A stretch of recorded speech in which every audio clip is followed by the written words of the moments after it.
Hola. Hola. Bona vesprada. Benvinguts i benvingudes a esta nova temporada de l'Ateneu Democràtic. Ja farem un amago temps darrere. Farem 3 Ateneus i la veritat és que, malgrat alguns problemes tècnics, la veritat és que van ser molt interessants. I, bueno, ara hem decidit modificar una miqueta el format, fer-lo més temàtic. M'acompanyarà en esta aventura una altra personeta que tampoc sap estar quieta, que és Anna Oliver. Hola, Anna. Hola a tot el món. I, bueno, ens acompanyen avui, de moment ens acompanya Diego Segura, que ha emprendido una aventura comercial al poble de Carcaixent. Bona vesprada, Diego. Bona vesprada. Concretament una llibreria. Avui anem a parlar de comerç local i la seva importància social, perquè a tots ens ha passat allò de dir, ostres, és que si ho tinc en el poble és més còmode que si m'he d'anar fora a buscar-ho. Jo vos poso un exemple que no sé si vos haurà passat, però jo estava ensomiant-ho. Quan la ferreteria Artés estava la gent d'Artés a punt de jubilar-se, jo pensava, ostres, com me tanquen la ferreteria on jo vaig habitualment, és una trastà, perquè al final me ve molt bé, passe perquè vaig de la feina a casa, de casa a la feina i tal, ho arreplegue, compre, no sé què. Al final, afortunadament, ha hagut un relleu i s'ho ha quedat Àlex. Però, vull dir que al final és allò de que si no cuidem el comerç local i el perdem, bàsicament aconseguim un poble que se queda sense serveis. Aleshores, pensàvem que era una bona manera de començar esta temporada de l'Ateneu Democràtic parlar sobre com aquestes grans superfícies i aquest altre model de comerç no local, no vaig entrar en altres consideracions, diguem-ne que ens ha llevat moltes coses del poble. Jo recordo quan alguns protestàvem és que si mos obrin un centre comercial mataran el comerç local. Doncs, evidentment, ha hagut una pèrdua de comerços a escala local i, avui anem a parlar una miqueta de lo fàcil o lo difícil que és el comerç a Carcaixent. Val a dir que, en aquest cas, Anna és autònoma, tot i que no és comerç, però vull dir, té l'empresa a Carcaixent. Jo, en el meu cas, soc autònom, tinc l'empresa a Carcaixent, vull dir que, bàsicament, tenim una xicoteta representació de la gent que tenim comerç al poble. O sigui que, no sé, Anna, comences tu? Sí, jo començaria primer donant-li les gràcies a Diego, perquè sent autònom i són les 8 i li haurà vingut justet per a tancar la paradeta i posar-se en aquesta aventura. Agrair-te i, a més, obrir foc, que no és precisament fàcil. Quan no saps, t'havem explicat el que és, però has confiat plenament en la iniciativa. Donar-te les gràcies. I saber per què se te va ocórrer obrir un negoci en un poble de poc més de 20.000 habitants, una cosa que és vendre llibres, que diu que ningú llegeix en el segle XXI. Pues, ho estava pensant abans, que al final és la pregunta, de fet, aquesta vesprada l'han feta també, jo crec que és una pregunta que es fan quasi tots els dies per què una llibreria? No sé si a la resta de comerços igual també la fan, però en concret una llibreria diuen, quin risc, no? Jo crec que al final la llibreria, en el meu cas, naix de la passió pels llibres, de la passió per la lectura, i sí que, evidentment, igual ja no una passió, però sí unes ganes d'emprendre una aventura, que anava a ser una aventura, anava a ser un risc, i igual segueix sent un risc, però un risc que estava segur i de fet, ho puc corroborar ara ja que ja portem un any i 2 o 3 mesos, un risc molt bonic, cansat de vegades, però amb moltes alegries i que per ara seguim mantenint la il·lusió i esperem seguir mantenint-la. El per què de Carcaixent, a veure, primer tampoc havia pensat en el cas d'obrir una llibreria, en el cas d'emprendre alguna cosa, tampoc havia pensat en un altre poble, en alguna altra ciutat. Al final és la que coneixes, és on vius, és on has nascut, aleshores és la primera en la que penses. I en el cas de la llibreria, especialment, perquè jo em feia la pregunta, com pot ser que a Carcaixent, que és poble, però també ciutat, perquè són 20.000 habitants, no hi hagi cap llibreria?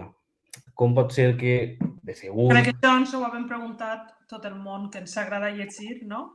Jo sempre dic que no sé si n'hi ha hagut alguna vegada llibreria a Carcaixent, però per a mi, i tinc 50 anys, la primera és la teua. Aquesta vesprada estava amb Lola, la bibliotecària, i em comentava que sí que havia hagut una llibreria, pues, crec que va a principis dels 2000, crec que em va dir, però crec que va durar 3 mesos. Va ser com un projecte molt... Pot ser que fora també una botiga de discos? A mi, ara que ho has dit, te recordes que hi havia una botiga de discos o de música i que va ser també una cosa molt breu, que jo em vaig alegrar, esto és una botiga de música al poble, que atrevits, perquè clar, encara no estaven les plataformes, totes aquestes coses, però clar, és una aventura. És una aventura. La que em comentava Lola, ella recordava que estava en el local que enfronta el Pare Marchena, no cap al mercat, sinó cap a Julià Rivera.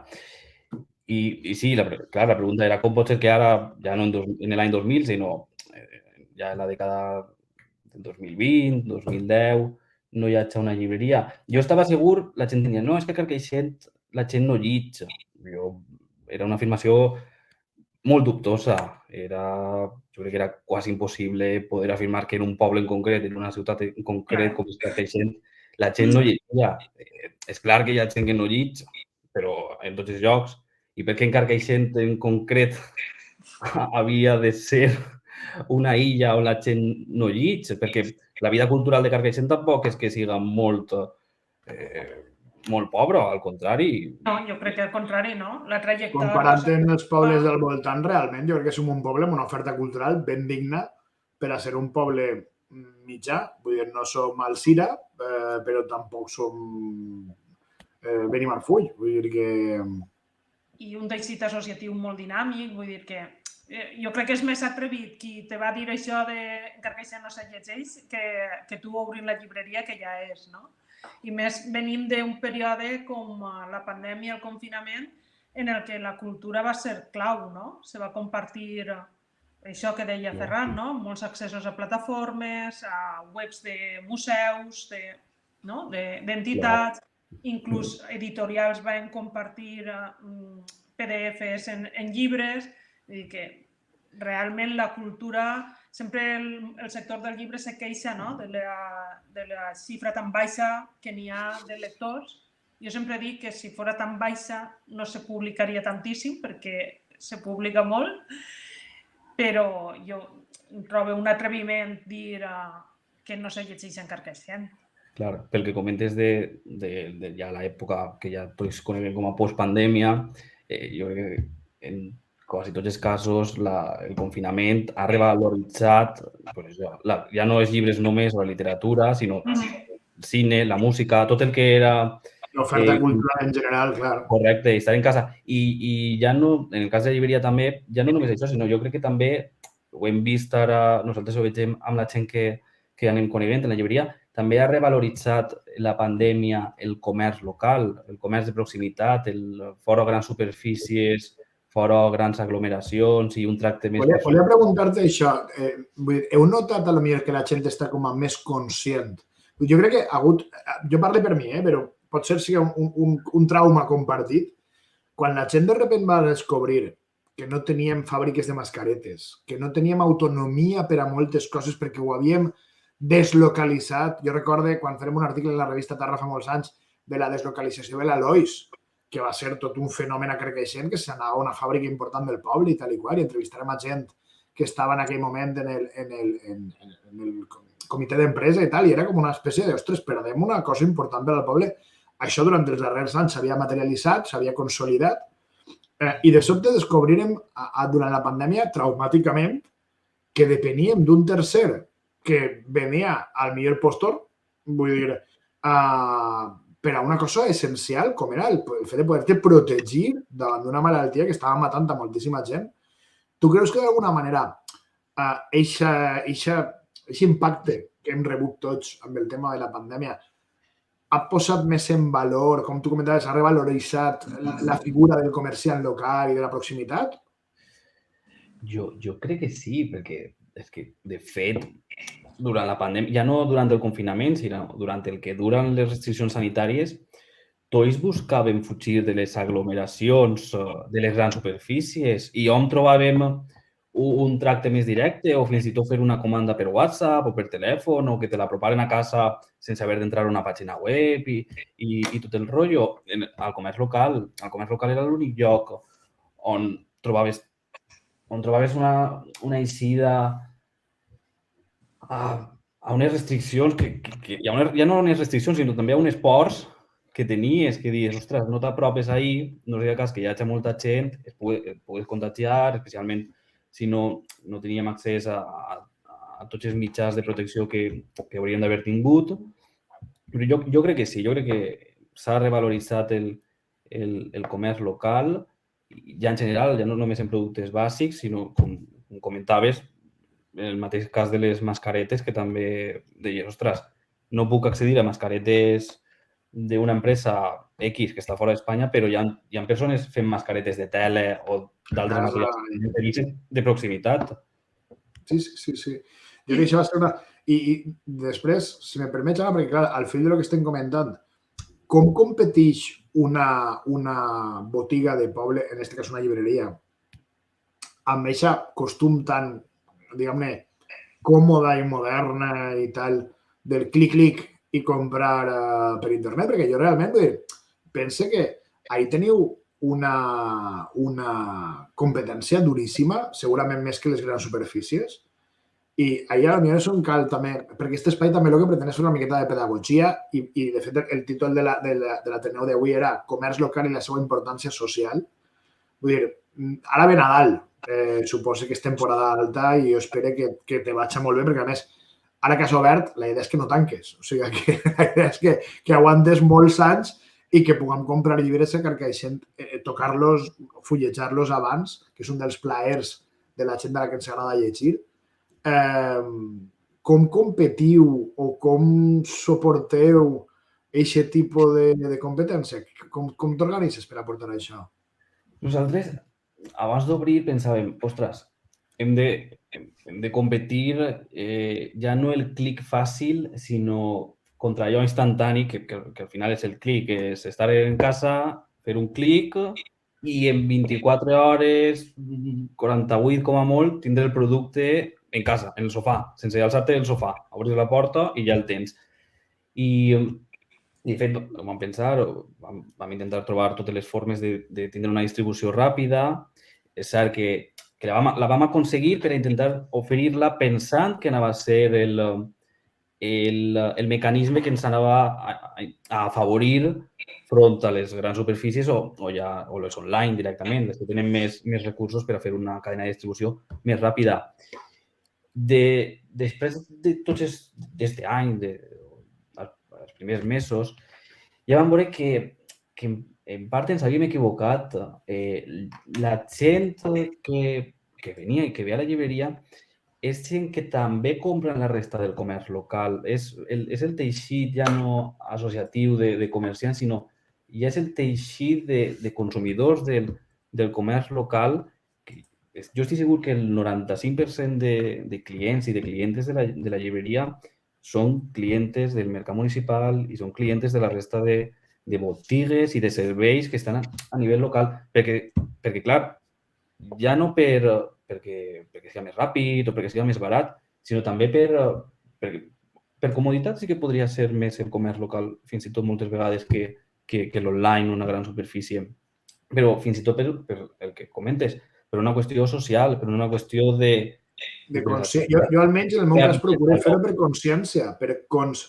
Vull dir, eres conscient que al final t'estan prestant un servei i això justifica dues coses. Primera, la teua incomoditat, que per a mi no suposa cap incomoditat arrimar-me al mercat a comprar, al contrari, suposa un plaer. A més, sempre te trobes algú, xarres un rato, vull dir, te fas un cafè en algú i després per una qüestió també de la proximitat física, de dir, bueno, és que ho tinc al costat de casa, per tant, sí, m'he d'alçar del sofà, però a canvi estic donant suport a una empresa local i no m'importa pagar €1 més o €1,50 més, perquè al final moltes vegades mires les diferències de preus i dius, Si és que tampoc estem parlant de ninguna gran barbaritat. I a més, ara que està el tema ambiental, tu impacte és molt menys. Vull dir, el teu impacte ambiental i la teva petjada de carboni és molt menor que la d'una, no sé, una d'estes que les furgonetes les veus passar, ale, furgoneta, mare de Déu. Clar. En el nostre cas en concret, el sector del llibre en Espanya és un dels pocs que queda regulats, almenys en quant al sector del llibre és quasi ja l'únic que queda regulat en Europa. Per tant, els preus que oferim són sempre els mateixos i els descomptes que oferim sempre són com a màxim els mateixos. La llei regula el descompte màxim que pots oferir al consumidor final i moltes vegades ens han... moltes vegades no, en veritat.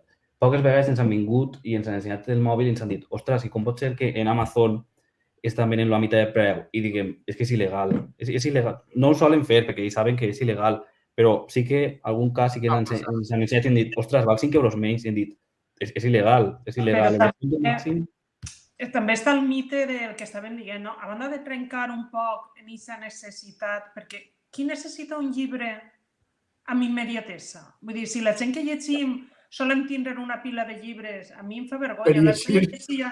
L'altre dia llegia un tuit boníssim de Carles Senso que deia, quan comprem un llibre, comprem l'esperança de tindre temps de llegir-lo. I jo vaig dir, bueno, aquest home, a més d'historiador, és poeta, és magnífic, no? Però, clar, normalment acumulem llibres pendents, no? Però, a banda, a mi m'agradaria, perquè ve a col·lació, trencar en el mite d'aquesta immediatesa de les plataformes. N'hi ha vegades que acudeixes a elles perquè vosaltres no podeu tindre el llibre, perquè és una raresa, perquè és de fa molt de temps, evidentment no descatalogar, però diguem que està ahí en el límit, no? Jo n'he demanat un assaig en aquestes característiques i fa una setmana. Perquè volia consultar una cosa concreta, és a dir, que ahir sí que necessita que fora més o menys ràpid, perquè és compra el llibre perquè no tinc accés a ell d'una altra manera, no el puc trobar en una biblioteca, i fa una setmana i no el tinc. M'haurà costat el mateix arribar-me a la teva llibreria o a qualsevol de les que soc clienta i què? En un termini de 3-4 dies, una setmana, tinc el llibre. És que no he acabat de llegir el que tinc entre mans. Vull dir que un poc, jo crec que també feu una tasca pedagògica o educativa de pausem una miqueta el ritme, que estem parlant de literatura. Amb una salvetat, Anna. A mi les vegades que he comprat en llibreria, que ja t'he dit que estic pendent d'ara, m'ha agradat molt que s'obri a Carcaixent perquè jo personalment, quan he comprat llibres, he tingut que anar a la comarca perquè no hi havia cap a Carcaixent, però ara, evidentment, doncs, compraré en Carcaixent sempre que sigui possible. Ara, de cara a Nadal, ja ens veurem, Diego, no te preocupes, que aniré, vull dir que... Però el tema és que la persona que està en la llibreria, a mi m'ha passat, se pren la molèstia de cridar, d'insistir, de si te corre pressa. A nosaltres va passar un cas que ens feia falta un llibre per a la nena, vull dir, i, ostres, per a que arribara a temps, va haver una gestió per part de la llibreria, no? Vull dir que això també té un preu. És a dir, aquest servei d'intentar accelerar la comanda o de prestar un servei més proper, en un sentit humà, a una gran cadena de distribució o a una pàgina web li importes 3 pimientos. Vull dir que, aleshores, i aquesta part se perd quan perdem el comerç local, al meu parer. Per tant, evidentment, és també un valor afegit que té este tipus de negoci, no? Vull dir que, almenys per a mi, que és per lo que decideix comprar. I jo també crec que des del consum podem canviar moltes coses. I moltes vegades jo crec que no som conscients de la quantitat de coses que podem canviar des del consum. Almenys a escala local, també, no? Vull dir que, des de que tu obrires, Diego, vos estan anant bé? Esteu complint les expectatives que vos heu marcat? Estàs content? Sí, no, la veritat que nosaltres, des que vam obrir, no teníem tampoc moltes expectatives, teníem les expectatives de mantindre i seguir creixent, però es mantenim i seguim creixent. La veritat que la resposta des del primer mes, des del dia de la inauguració mateixa, des d'aquesta primera setmana, que, vale, ja s'ha inaugurat, ja han vingut tots els coneguts, els familiars, els amics, ara què passarà demà? Qui vindrà? Vindrà algú demà? No vindrà ningú? I la veritat que des del primer moment, avui mateix, ja portem un any i 3 mesos, avui mateixa que hem fet un contacontes, a l'acabar el contacontes una xica ha dit, ostres, és que visc quasi darrere i no sabia que hi havia una llibreria. I he anat al col·le on treballo, ho he dit i m'han dit, què dius? Hi ha una llibreria? Vull dir, que fins i tot un any i 3 mesos després hi ha gent que encara... Tens encara marge de creixement perquè tens marge de que la gent et conega. I tornant al tema de la immediatesa que estàvem parlant, perquè és una cosa que sí que m'ha xocat molt, crec que també en gran part és un mite el que necessitem la immediatesa. Igual un mite que ens ha fet que cregam Amazon i aquestes grans 24 hores, 2 hores o 3 hores. Perquè, com deia abans, nosaltres teníem la por de que la gent diguera, ostres, si tardes, no. I nosaltres fins ara i per ara, si no hi ha problemes, els llibres els podem servir en 24, 48, 72 hores, depèn del dia. Vull dir, hi ha gent que demana el llibre avui pel matí i demà pel matí el té, o el dia següent, o el que sigui. No solem tardar i tal. Però és que hi ha la major part de la gent, si no són casos concrets de lectures del col·le o coses que necessites per la feina o el que siga, o un regal per a un dia en concret, no tenen pressa i t'ho diuen, no tinc pressa. O fins i tot t'hi diuen, ostres, doncs tardaré una setmana en passar a recollir-lo, ¿vale? I nosaltres diguem, no passa res, està guardat. Vull dir que també aquesta por que teníem de, ostres, hem de competir contra Amazon, al final, perquè al final és Amazon. Nosaltres ens van contar l'altre dia una dada que és que en el cas dels llibres, almenys en concret una empresa, una distribuïdora de llibres, el 60% dels llibres que distribueix, que no són editorials menudes, sinó són llibres coneguts de nivell nacional, el 60% es venen en Amazon i grans superfícies, el Corte Inglés, Casa del Libro, FNAC i supermercats. El 40% restant és el que es ven a les llibreries, que al final és un 40% que pot anar creixent, pot anar cap enrere, però al final és un 40% de persones que no són les que tenen pressa, com dic, i són les que diuen, ostres, pues la setmana que ve passe o me n'anà de vacances, me n'anà de viatge, quan torne passe a recollir-lo, perquè pensàvem que anaven a tindre pressa, però és el que diu Anna, i jo també ho dic normalment, a qui li agrada llegir té molts llibres acumulats. Té molts llibres que ha comprat per tinc una pila de llibres que, a més, el problema està en que dius, vaig ser optimista, ara en vacances llegiré. De vegades, entre setmana no te dona la vida, perquè a més, realment ens passem la vida llegint en el mòbil, però vull dir-te, llegir el que és una novel·la, llegir el que és un llibre que t'interessa, algun assaig, alguna història. I jo tinc una pila de llibres que de vegades, també ho he dit, per favor, no me regaleu més llibres de moment, perquè prefereix tindre temps per a llegir-me els que m'estic llegint. Però, bueno, sí que és veritat que aquest plaer d'anar-te'n a dormir, i jo, per exemple, ho he dit moltes vegades en molts llocs, no? A mi no m'agrada veure la televisió. Jo crec que la televisió, al final... I de fet, tampoc soc molt de Netflix o de plataformes d'estes que entenc que hi ha coses fantàstiques i meravelloses. A mi m'agrada molt escoltar la ràdio, però també hi ha un xicotet plaer que és això de, per anar-te'n a dormir, no hi ha res com llegir un ratet i que t'entre la son, vull dir, aquest clàssic de llegir abans de dormir. I jo, de fet, la major part de llibres, la pila de llibres la tinc en l'habitació, vull dir, damunt del capçal de llit per a poder... Això que, si no arribes massa rebentat, és una ferramenta fantàstica i també se t'han fet les 2 o les 3 del matí llegint perquè t'has enganxat i has dit, me cago en la mar, que per almenys això m'ho tinc que acabar, no? Vull dir que... Però jo crec que aquesta part de la literatura...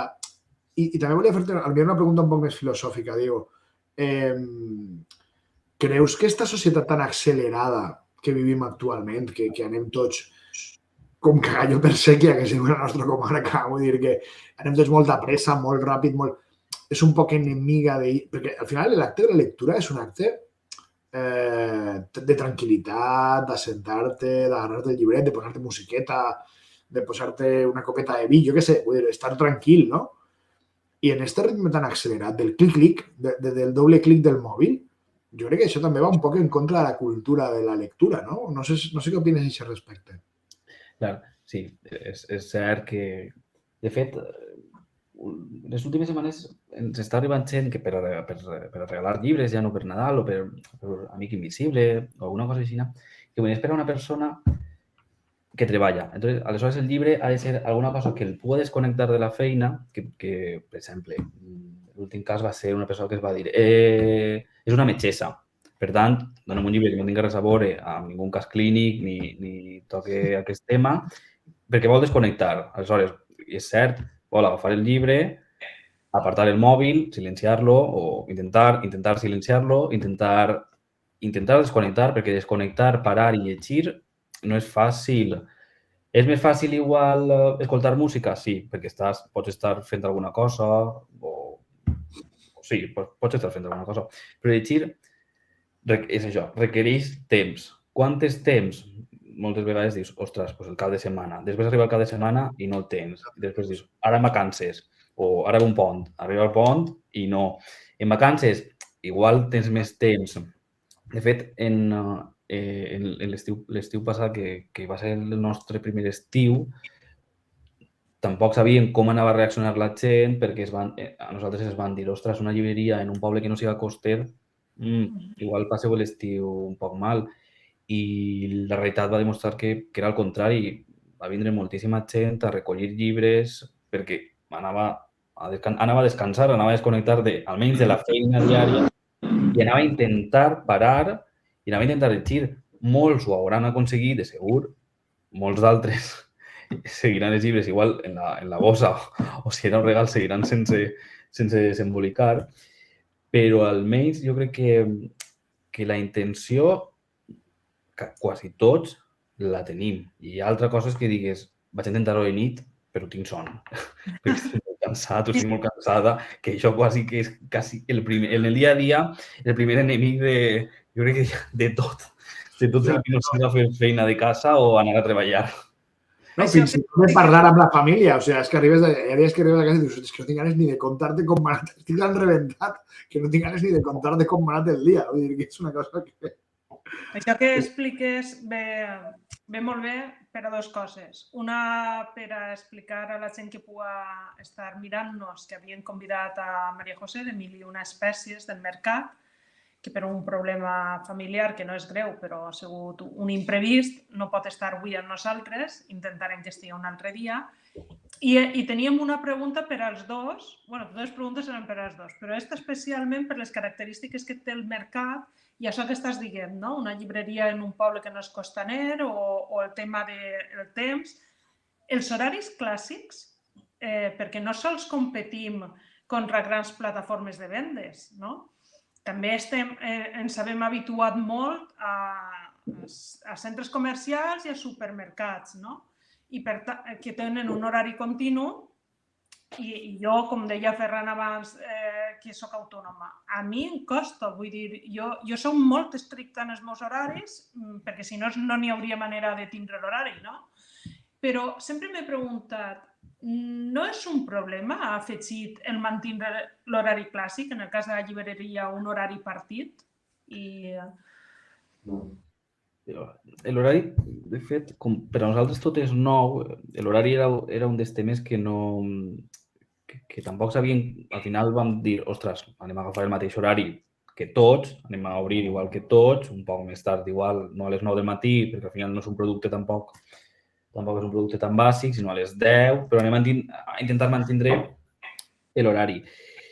Al llarg de la setmana, el primer que vam veure va ser que els dissabtes de vesprada no hi ha ningú pel carrer. No hi ha ningú pel carrer on hi ha comerç local. Sí que hi ha molta gent on hi ha gran superfície. Això és una cosa que totes les setmanes, fins i tot ara que estem més prop de Nadal, que aleshores que podríem dir que la gent està consumint més i que busca més horaris. El dissabte passat que vam obrir de vesprada, ja no és que no entre quasi ningú, sinó que no passa quasi ningú per davant del carrer a peu, que no siga en el cotxe. Però tu tanques i te'n vas al centre comercial, en el nostre cas de Carcaixent, i està ple de gent que han anat a peu o no han anat a peu. Aleshores, el dissabte de vesprada és per a mi el que veig més... el que diferencia el comerç local de la gran superfície. De l'horari entre setmana, en el nostre cas també l'horari partit, clar, jo crec que també depèn el producte que estigues venent. En el nostre cas, com dic, no és un producte bàsic, és un producte d'oci, per tant, és un producte que si no compres avui pots comprar demà. I si no compres demà pots comprar la setmana que ve, a no ser que siga una urgència, perquè els casos que hem comentat abans, un regal o el que siga. Per exemple, vegem més afluència a finals de la vesprada, quan la gent acaba de treballar i és quan es pot passar, però com també al final tenim tota la resta ara ja de tecnologies per a poder, en el nostre cas, encomanar un llibre o preguntar si tenim un llibre. Ja no telèfon, que sí que ha de ser dins de l'horari, sinó WhatsApp en qualsevol moment, Instagram, Facebook. Tens totes les plataformes on pots preguntar fora de l'horari i de vegades, com ho tenim ja també connectat en casa, podem contestar fora també de l'horari, a no ser que sigui a comprovar l'estoc o alguna cosa més en concret.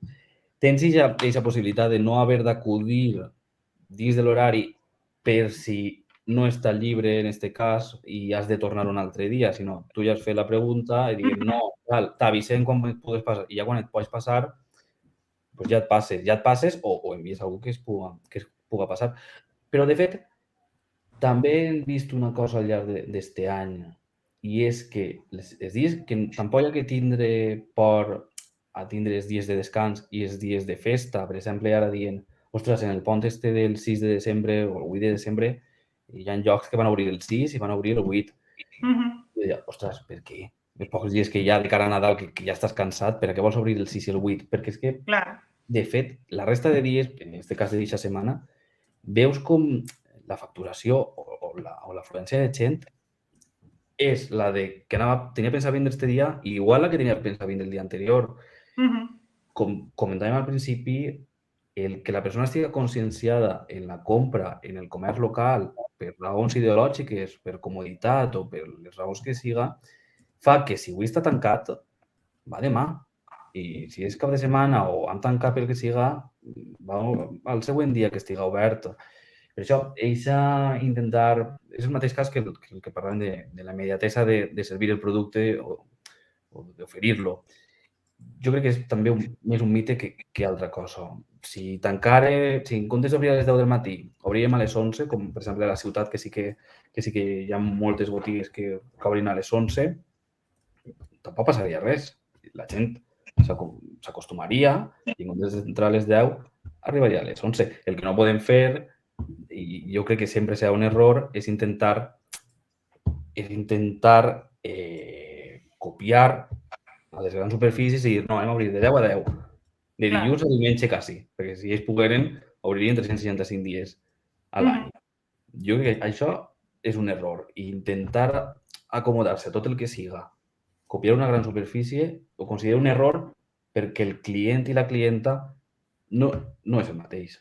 El pots compartir en moltes coses, però no és el mateix.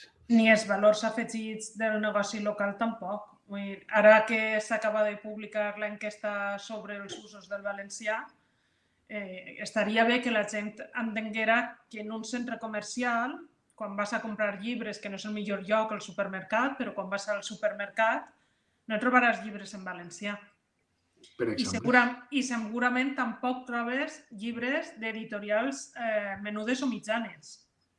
Qualsevol de les llevar de bromera, que pot ser que estiga, i crec que no, però llevar de bromera, les altres, edicions 96 o lletra impresa o Germania o qualsevol, no estaran. Vull dir que si nosaltres volem, la gent que ens agrada la lectura, volem que n'hi hagi una indústria, no? Perquè al final és un negoci i jo crec que la gent que edita llibres és per a vendre'ls. Evidentment, cuiden la cultura, crien el producte, igual que tu, però al final és un negoci i això jo crec que aquest punt de vista no el tenim que perdre.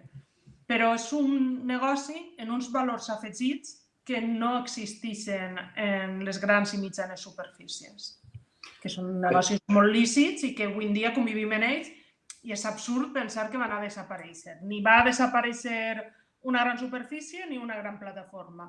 Però, evidentment, el que tu vens, el que tu promous, és diferent. Entrar a la llibreria Carcaixent i que a mà esquerra tinguem allí el lloc d'autors locals, mira, és un detall, no? És un detall també per a la gent del poble i fa goig veure allí a altra gent de Carcaixent que ha escrit. que segur que estàs donant-los una plataforma de publicitat. Això jo no m'ho trobaré en una gran superfície. Nosaltres acabem de tornar ara de Roma i passejant pel carrer, de repent, la xiqueta es queda parada i diu, vull que entrar ahí. I me gire i era una llibreria internacional. I era una pedazo de llibreria, vull dir, i clar, el rotllo és que ella, per exemple, així, per a comprar llibres en anglès, que li encanta llegir en anglès, no troba moltes vegades, per exemple, literatura de la que a ella li agrada, val? Però, clar, ni en centres comercials ni res, és el que acaba de dir Anna, el tema de cert tipus de a lo millor lector, perquè en aquest cas, per exemple, és el contrari, la xiqueta llig com, o sigui, devora llibres, no llig, és una devoradora de llibres. Aleshores, clar, el tema està en que moltes vegades l'oferta convencional o no li interessa, o no és de l'estil que ella vol, o no està en l'idioma que ella vol, o no... I, clar, això és el que comentava Anna, el fet de tindre un fet diferencial, avui en dia els que saben de negocis i de màrqueting diuen el valor afegit. Per cert, hem aprofitat que ara farem una pregunta sobre com vos publiciteu i com arribeu a la gent i tal, per a posar-vos el Facebook de Diego, de la llibreria, podeu donar-li al m'agrada, ja va quasi per els 300, vull dir que el tenim ahí a Diego en la llibreria Carcaixent, i és una forma també de fer xarxa a escala local, de donar suport a la gent que aposteu per comerciar a Carcaixent i sobretot per prestar-nos un servei, perquè jo ara tinc clar que, per exemple, potser jo te demano un llibre i no el tens, però me'l pots demanar i me'l duràs. Vull dir, això és un avantatge que teniu respecte d'altres plataformes. I igualment la pregunta que t'estava comentant, com esteu donant-vos a conèixer? Perquè el cas que has comentat abans de l'escola és significatiu. Vull dir, que després d'un any i 3 mesos que encara hi haig que a gent que no ha passat per carrer Ramon i Cajal i ha vist llibreria Carcaixent, ostres! Com feu la publicitat vosaltres? Pues la veritat que la publicitat no... Quan vam llogar el local, vam imprimir un cartell gran que ficava, si no recorde mal, ficava pròxima obertura a llibreria. Això me'n recorda que vaig passar i vaig dir, ostres, una llibreria al poble. Perquè moltes ens preguntàvem unes a altres, i qui va obrir la llibreria? Sí. Recorda que vaig veure un dia que vaig anar a la ferreteria, que comentava abans. O sigui, a més, el bonic que va anar a peu és que vas veient coses i dius, havia passat per així 30.000 vegades amb el cotxe i no ho havia vist. Ara he passat a peu o en la bicicleta i ho veus. Vull dir que això també parla del ritme. Correcte. Molta de la gent que estaven dient que encara no s'assabenta que hi ha una llibreria, no és que no hagi de passar per davant. Ha passat per davant, igual t'ho diuen, és que he vist quasi al costat i passa per davant quasi tots els dies, però no he alçat el cap. No he alçat el cap i he fet aixina i he vist què hi ha o no m'interessa directament. El tema de publicitat, al final, en el nostre cas, en veritat, no vam...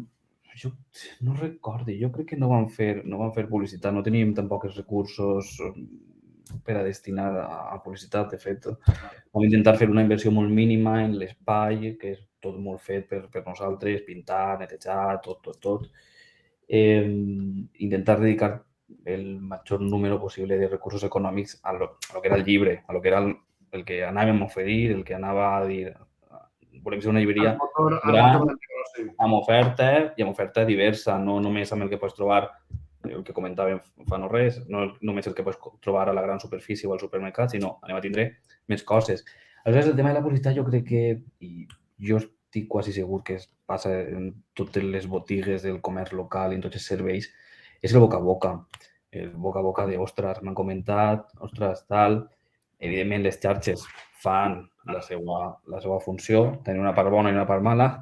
En aquest cas, la bona és donar-te a conèixer, perquè comparteix algú la foto i algú la veu. Però jo crec que més que res, en el nivell del comerç local, és m'han dit, ostres, t'has enterat? Ostres, has anat? Anem?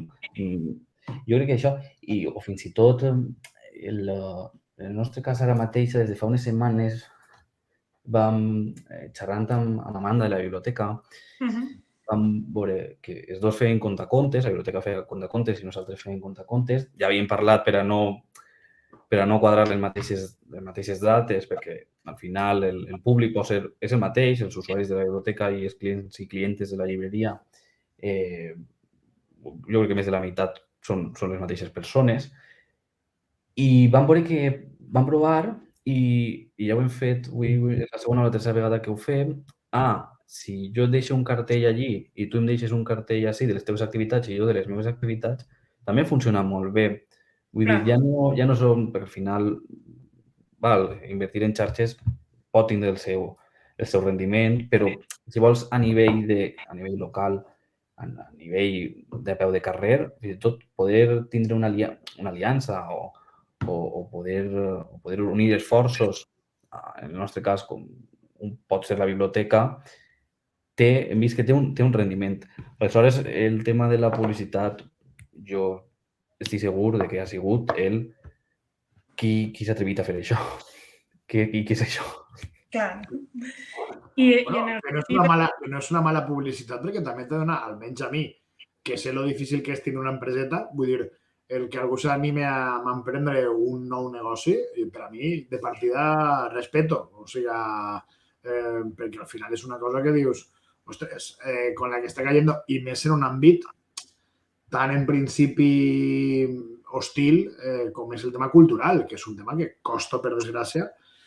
Jo, de fet, m'agradaria plantejar-te una pregunta, perquè crec que falta de cultura i actitud antidemocràtica va molt lligat, no? Vull dir, fins a quin punt penses que aquesta part cultural, aquesta part de llegir, vull dir, de fet, gent com Unamuno, no? Deia allò de que hay ciertas cosas que se curan leyendo. Vull dir que fins a quin punt veus una relació també entre aquesta falta de cultura o aquesta falta de preocupació per l'àmbit cultural i certes actituds antidemocràtiques?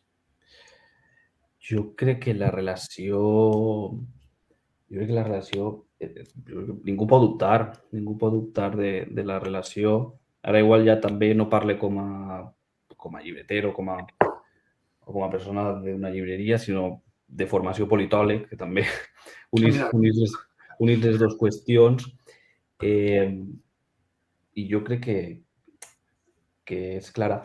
El que passa és que sí que m'agrada concretar un tema d'esta qüestió, que és parlar de la gent que pot no tindre accés a la cultura, ja siga econòmic, ja siga per qüestions familiars, per qüestions de temps, per qüestió de sobrecàrrega de feina, que tindre que estar treballant fins a 12 hores al dia i assumir totes les tasques de la casa o tasques familiars o tasques de les cures de familiars o persones dependents.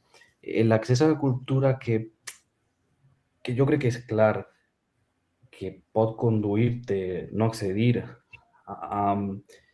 igual ja no a una actitud antidemocràtica, sinó a un no plantejar-te les coses, a un deixar-te dur.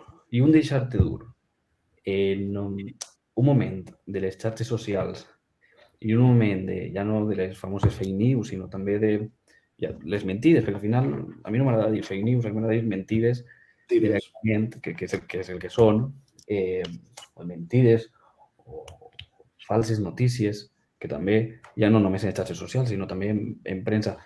En el dia a dia. Jo crec que la cultura, el que unís, tindre l'accés a la cultura i a la literatura en concret pot ser, també és veritat que hi ha llibres que i ara si voleu vos conto un cas, però sí que està unit l'accés a la cultura, el tindre l'accés a la cultura i estar dins o ser usuari de la cultura en poder plantejar-te les coses. I quan te planteges les coses i quan tens al final una consciència, igual ja no de classe, sinó directament una consciència del que siga, és quan ja no pots tindre una actitud antidemocràtica, en principi. Ja seria un cas clínic. La cultura alimenta l'esperit crític, no? O sigui, jo sempre he pensat que la cultura el que te fa és qüestionar-te les coses. Jo, moltes vegades, llegint un llibre, he acabat de llegir el llibre i he dit, ostres, doncs, este llibre m'ha canviat la forma de veure esta història o esta qüestió o este problema social. Vull dir, tu acabes de fer una matisació molt important. Molta gent l'accés a la cultura no el té perquè socioeconòmicament a lo millor no se li permet.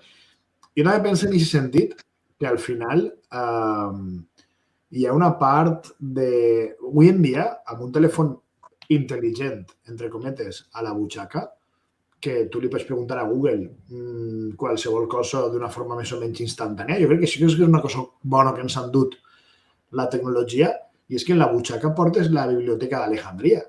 Vull dir, tu portes a la butxaca la capacitat de buscar informació de moltíssimes coses, d'un diccionari, d'un munt de coses que realment les tens a la butxaca, però efectivament, vull dir, molta gent no té aquest problema d'accés, i això jo penso que també és un tema que cal vincular, no? El fet de plantejar que si tinc accés a la cultura i no accedisc a ella, no me pot beneficiar aquesta cultura. Vull dir, que cal ser proactiu des del punt de vista cultural per a culturitzar-se i per a alimentar l'esperit crític i per a... Almenys per a mi, la cultura representa una ferramenta per a documentar-me i poder opinar de forma qualificada. És a dir, si jo llic sobre un tema, m'informe sobre un tema, puc aportar dades, puc aportar un punt de vista crític amb el que m'està passant al meu voltant, no? Correcte. El que volia comentar en el cas dels llibres, i així Anna també jo crec que té molt a dir, especialment en el cas dels llibres juvenils, els llibres infantils, perquè al final suposem que el llibre està revisat i el llibre aporta uns valors, igual després si són unes cròniques d'un periodista o d'un polític en concret ja sabem que podem trobar, però en el cas d'un llibre juvenil o un llibre infantil hem d'anar també, hem de parar i mirar què hi ha dins del llibre. Especialment, jo sempre, de veritat, sempre dic que en el cas de les llibreries tenen ideologia. Igual tot el comerç té ideologia, totes les botigues tenen ideologia. La veritat, no m'he parat a pensar-ho, però en el cas de la llibreria, que és una entitat cultural, encara que sigui un comerç, té una ideologia i sap també a través dels llibres quins valors ha d'oferir, perquè al final estàs donant una altra veu. Igual si hi ha un valor en concret que no el comparteixes i algú te'l demana, li poses això, però el que tens allí, el que estàs oferint o el que estàs recomanant, per exemple, nosaltres que intentem mirar tots els llibres, intentem controlar els llibres que entren i que tenim allí, per exemple, intentem no tindre llibres de maternitat escrits per homes, vull dir, de maternitat ja no com a narrativa de ficció, sinó assajos sobre maternitat, perquè pensem que no és el més apropiat. I fins i tot farà uns mesos, un llibre infantil, que al final no es poden revisar tots, però hi havia un llibre infantil que teníem ahí, que encara no havíem tret, i jo estàs dins, crec que estava fent un cafè, i vaig començar a fullejar el llibre, que el llibre es dia a mi papà o papà o alguna cosa així. I el llibre mostrava una xiqueta, crec que era, una filla i un pare, val? En cada pàgina, o cada 2 pàgines del llibre, estava el pare fent una acció i era, jo què sé, mi papá, no sé si per exemple era mi papá conductor que me lleva al cole, ¿vale? El pare en el cotxe duent a la xiqueta al cole. Mi papà, jo què sé, qualsevol cosa. Professor, perquè m'ajuda a fer els deures en casa i el que siga. Però arribava una pàgina on apareixia una altra persona de la família, que era la mare. La mare només apareixia en una pàgina. En ningú moment havia aparegut altra volta la mare. La mare apareixia en la pàgina que es titulava Mi papá cocinero. I el text començava dient mi papá cocinero y ficaba a mamá, mi papá le gusta cocinar, pero a mamá le pone nerviosa o cotillea siempre porque papá le ensucia la cocina. I aleshores apareixia el pare cuinant en una escena molt divertida i la mare assomada darrere cotillejant perquè papà le ensucia la comida, la cocina, le ensucia su espacio. Que clar, tu acabes de llegir el llibre i dius, ostres, la mare ha aparegut en la cuina, la mare ha aparegut com la cuinera. És l'únic moment en el que ha aparegut la mare en tot el llibre i ja no és que el pare sigui el cuiner, sinó que fica que le ensucia la cocina. I això estem parlant d'un llibre que crec que havia arribat com a novetat en el 2022. Vull dir, també, i ahí jo crec que Anna... Del siglo XVII, no me lo puedo creer, parece una cosa del siglo XVII. Sí, bueno, deu ser complicat perquè, clar, el Molt. que estava Ferran dels adolescents i com llitgen i com devoren i com llegeixen moltes vegades sagues, jo que he visitat molts instituts, sempre m'he fet moltes creus dels llibres recomanats en les biblioteques, en les biblioteques d'aula, i a vegades veia títols que pensava, per a què me convideu? Per a què vinc jo ací a parlar de prevenció de violència de gènere en l'adolescència si el que tu estàs donant o premiant o facilitant, perquè en el moment en què ho poses en l'estant estàs facilitant-ho, no? Clar, fer aquesta selecció de llibres, de contingut, de què ofereixes en la llibreria, efectivament és un altre valor afegit, no? I més en un espai com el vostre, que jo sempre dic que és més una boutique de llibres que una llibreria, perquè és molt bonica, és molt neta. N'hi ha llibreries que entres i t'angoixes perquè els llibres te cauen damunt, no? I així n'hi ha un espai per a passejar i fullejar, no? I sí que se nota aquest treball això està així perquè jo sé què és el que t'estic oferint, no? I un poc una diversitat. Per ahir felicitar-vos també. Parlo en plural perquè n'hi ha algú més en la llibreria, vull dir, les hores que tu no estàs. Jo volia preguntar-te per acabar, perquè duguem una horeta i tampoc és qüestió de cansar-te a tu ni a qui ens escolta. Tu has parlat sempre del meu negoci, la llibreria, no? No has parlat de la xarxa del boca-orella, de la biblioteca, no? De la inèrcia que se produeix, o la sinèrgia, millor dir, que se produeix en el comerç local, però amb independència del teixit associatiu comercial, des de l'Ajuntament, a tu què t'agradaria que l'Ajuntament fera per al comerç local? Perquè jo sempre m'he preguntat si realment això se pot forçar. Vull dir, pot haver una política municipal de campanyes, de promocions, que siga realment efectiva? És això? O realment és tot el que vam parlar durant aquesta horeta de canvis d'hàbits i reprendre un poc el passejar i el fer poble? I aprofite per a fer-te jo també l'última pregunta que tenia, que a més me pareix a la línia del que acaba de dir Anna. I també jo te faré la següent pregunta. En aquest mateix sentit, què pot fer la gent del poble per tu? És a dir, què li traslladaries a la gent del poble com a comerciant local, que està generant feina al poble i riquesa al poble? Què li demanaries? Per tant, la vessant de què pot fer l'Ajuntament o l'administració pública i la vessant de què poden fer els consumidors per vosaltres. Ostres, jo crec que comença per l'última. Sempre un polític de la tele que li fan dues preguntes i sempre comencen per l'última. En canvi, ja empezar ja la segona, comença la segona. La part que pot fer el consumidor, és una pregunta interessant, no és una pregunta fàcil, però jo diria que no tindré por a entrar a una botiga, no tindré por a entrar a una botiga.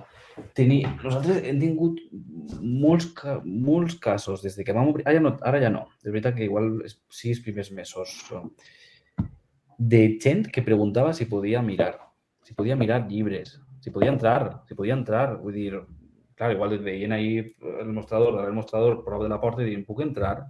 Puc mirar? Tu dius, clar que pots mirar, pots no comprar. És una llibreria, està per això.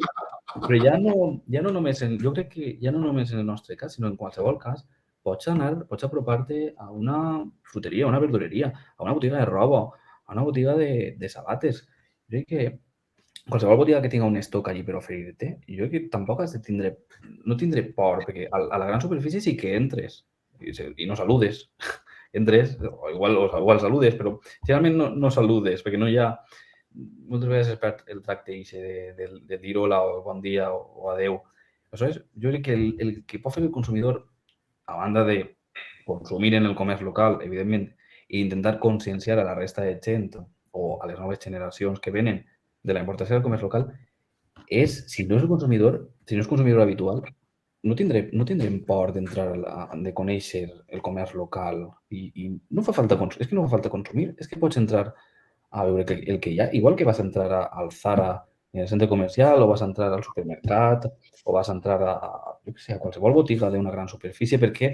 Perquè te penses que al entrar a la botiga de proximitat tens l'obligació de comprar i que te van a mirar mal si no compres.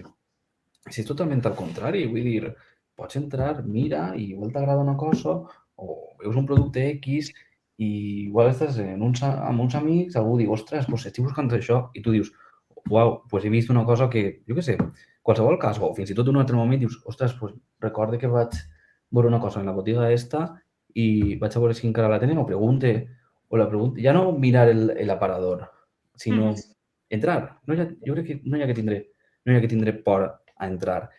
I per la vessant de l'administració pública i de l'Ajuntament en concret, les campanyes de promoció comercial, jo sempre he pensat que estan mal orientades. Qualsevol campanya, per exemple, de premi, d'estos que regalen alguna cosa, un rasca, o qualsevol d'aquestes campanyes, jo sempre he dit, s'orienta al consumidor del comerç local.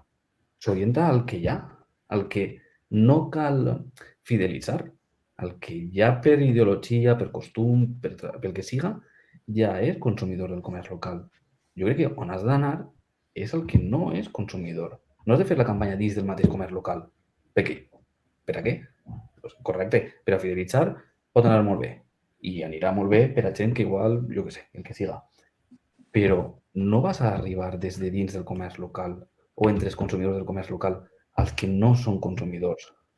Jo crec que, i ahir, que ho comentava Fran al principi, fins i tot a les noves generacions, explicar-los que comprar al comerç local i especialment els productes de primera necessitat de l'alimentació, del mercat municipal, que no contamina tant, i moltes voltes igual quasi no contamina quasi, que si compres el mateix producte en una gran superfície. Això, aquest valor que igual les noves generacions, o els xiquets i les xiquetes que en el col·le sí que ja estan aprenent totes aquestes coses, contar-los això, explicar-los aquests temes, pot ser una forma de que de majors o d'adults, o quan ja tinguin la capacitat de decidir on anar a comprar, ho facin. Per això jo crec que sí que són importants les campanyes de promoció econòmica, de promoció del comerç local, però s'han de saber on orientar, que és al no comprador, i com actuar com actuar per a fomentar que la persona compre. No va ser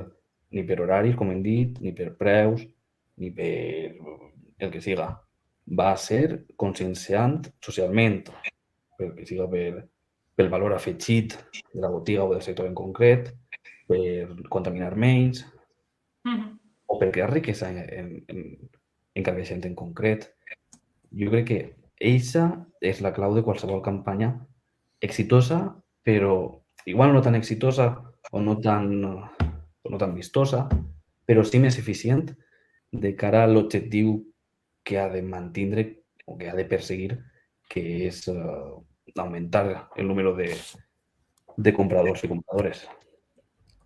Bueno, està bé la carta a Reis Mags, és novedosa. És un plantejament original. El fer la pedagogia en el consumidor del futur, no en els que ja estem, no? Com a mínim ha sigut un... No sé si també des de les associacions comercials caldria fer la mateixa autocrítica, perquè jo pertany a una i jo el que veig és el mateix, des de l'administració i des de les associacions, i inclús des del mercat, que té la seva pròpia associació, no? És un poc la insistència en el mateix tipus de campanya. Doncs parlarem més endavant, segur, de comerç i de mercat municipal. Per a mi, com a usuari habitual del mercat, de fet, és un tema que m'interessa molt, perquè pense que si perdem el mercat, perdríem una part essencial de la nostra societat local des del punt de vista comercial. Per la meva part, abans de que tanque Anna, acomiadar-me de Diego, dir-li que mos veurem pronte, perquè no té cap dubte que aniré a estrenar la llibreria Carcaixent, que fa temps que ho tinc en la llista de coses pendents.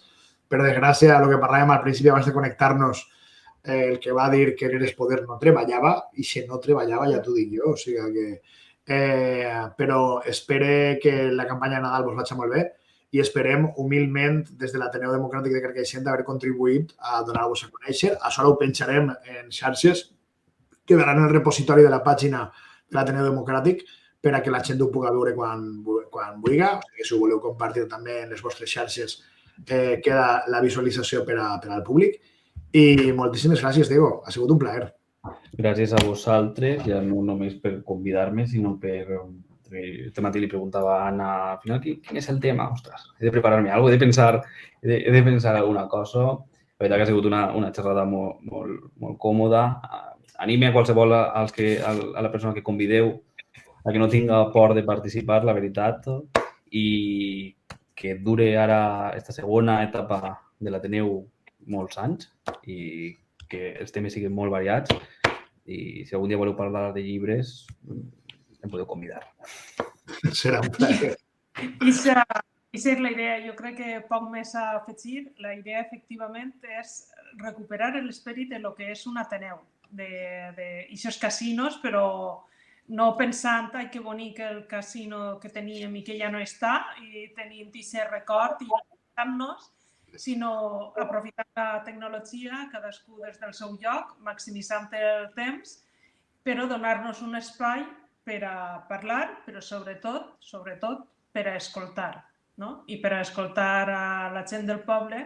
I Ferran i jo som un poc utòpics i pensem que això també és fer poble. Així que sí, parlarem de llibres, de política, de cultura, de tot el que ens porta la vida a Carcaixent. Gràcies, Diego, per haver obert aquesta segona etapa de l'Ateneu. Moltíssimes gràcies, Diego. Una abraçada. Adéu. Gràcies.